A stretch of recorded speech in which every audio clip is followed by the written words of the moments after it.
राधे राधे दोस्तों, आप सभी का हमारे YouTube चैनल पर बहुत बहुत स्वागत है। हिंदू धर्म में भगवान श्री गणेश को रिद्धि सिद्धि और नवनिधियों का दाता माना जाता है। किसी भी शुभ कार्य की शुरुआत से पहले सबसे पहले गणेश जी की पूजा की जाती है ताकि कार्य में कोई विघ्न न आए। कहते हैं यदि गणेश जी के 12 नामों का जाप, स्तोत्र पाठ और विधिवत पूजा की जाए तो हर काम में सफलता अवश्य मिलती है। हिंदू पंचांग के अनुसार साल में कुल 24 चतुर्थी तिथियां आती हैं और ये सभी भगवान गणेश को समर्पित होती है। साल 2025 में आने वाली आषाढ़ कृष्ण पक्ष की चतुर्थी तिथि खास होने जा रही है क्योंकि इस दिन ब्रह्म योग का शुभ संयोग बन रहा है, जो सभी योगों में दुर्लभ और अत्यधिक फलदायक माना जाता है। क्या है ब्रह्म योग और क्यों है यह खास? ब्रह्म योग एक अत्यंत पवित्र और शक्तिशाली योग होता है। ब्रह्म शब्द का अर्थ है संपूर्णता, ज्ञान और सृजन। इस योग में किया गया हर कार्य सफल होता है और उसका लाख गुना फल प्राप्त होता है। इसीलिए यदि किसी व्रत या पूजा में यह योग आ जाए तो उसका महत्व कई गुना बढ़ जाता है।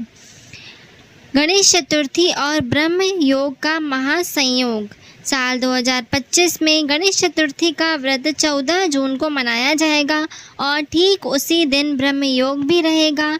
ब्रह्म योग की शुरुआत 14 जून को सुबह 3:47 से इसकी समाप्ति 15 जून को दोपहर 3:51 पर होगी। इस योग में अगर श्रद्धालु भगवान श्री गणेश की पूजा करते हैं, व्रत रखते हैं या स्तोत्र पाठ करते हैं तो जीवन में आ रही सभी बाधाएं दूर होती हैं।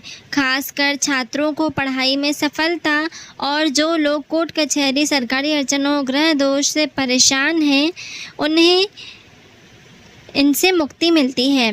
ब्रह्म योग में करें गणेश जी की पूजा। ब्रह्म योग में गणेश जी की विधि पूर्वक पूजन करना चाहिए और व्रत रखना बेहद शुभ माना जाता है। इसी दिन उनके 12 नामों का जाप करना चाहिए और साथ ही गणेश अथर्वशीर्ष तथा संकट नाशन स्तोत्र का पाठ भी अवश्य करना चाहिए। ब्रह्म योग में नव ग्रहों की शांति से संबंधित उपाय या शिक्षा से जुड़े किसी नए कार्य की शुरुआत करना फलदायक होता है। इसी दिन गृह प्रवेश, नया व्यापार शुरू करना, वाहन या जमीन खरीदना भी शुभ होता है। सरकारी अड़चन या पुराने कर्ज से परेशान है तो इस योग में पूजा अनुष्ठान करने से राहत मिलने की संभावना बढ़ जाती है। ब्रह्म योग में किया गया कोई भी धार्मिक या शुभ कार्य व्यक्ति के जीवन को सकारात्मक दिशा में ले जाता है।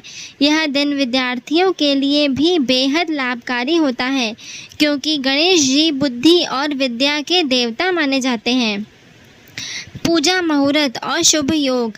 इस दिन पूजा के लिए कई विशेष मुहूर्त और शुभ योग भी बन रहे हैं। ब्रह्म मुहूर्त सुबह 4:02 से 4:43 तक रहेगा, जो ध्यान और मंत्र जप के लिए श्रेष्ठ समय है। अभिजीत मुहूर्त दोपहर 11:54 से 12:49 तक और निशीत काल रात 12:01 से 12:42 तक रहेगा।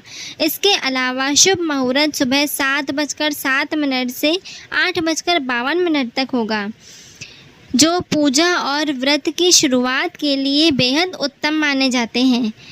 इस बार की संकटी चतुर्थी पर कई शुभ योगों का भी संयोग बन रहा है। ब्रह्म योग सुबह से लेकर दोपहर 1:13 तक रहेगा और इसके बाद इंद्र योग का आरंभ होगा, जो रात तक प्रभावी रहेगा। सर्वार्थ सिद्धि योग रात 12:22 से अगले दिन सुबह 5:23 तक रहेगा, जो हर प्रकार की सफलता के लिए श्रेष्ठ माना जाता है। चतुर्थी के दिन उत्तराषाढ़ा नक्षत्र भी रहेगा, जो मध्य रात्रि 12:22 से प्रभावी रहेगा। इसके बाद श्रवण नक्षत्र आरंभ हो जाएगा। चंद्रोदय का समय 14 जून की रात 10:07 से चंद्रमा उदित होगा। इसी समय चंद्रमा को अर्घ्य देकर व्रत का पारण यानी समापन किया जा सकता है। व्रत की पूर्णता के लिए चंद्र दर्शन और अर्घ्य देना अनिवार्य होता है। ऐसे ही और भी इन्फॉर्मेटिव वीडियोस के लिए आप हमारे चैनल से इसी प्रकार जुड़े रहें। हमारे चैनल को लाइक, शेयर, सब्सक्राइब करना ना भूलें। धन्यवाद।